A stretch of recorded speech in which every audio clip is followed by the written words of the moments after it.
Welcome. In front of me is a HOTWAV W11, and today I will show you how you can capture a screenshot on this phone.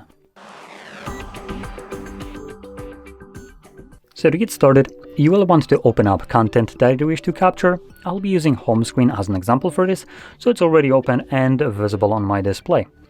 Now once that's the case for you, meaning whatever you want to capture is visible on your screen, hold your power button and volume down at the same time. You will have a flash along with the sound and a pop-up with share and edit options, and after a moment this will disappear. Once it does so, you can find your screenshot in the Google folder in Photos application.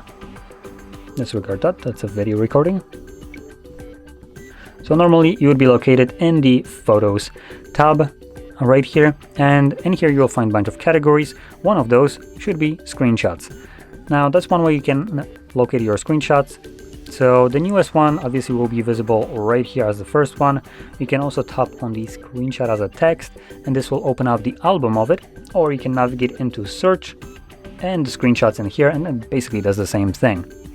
And in here you will find strictly screenshots and nothing else. And here is the screenshot that I've captured. So with that being said, if you found this very helpful, don't forget to hit like, subscribe, and thanks for watching.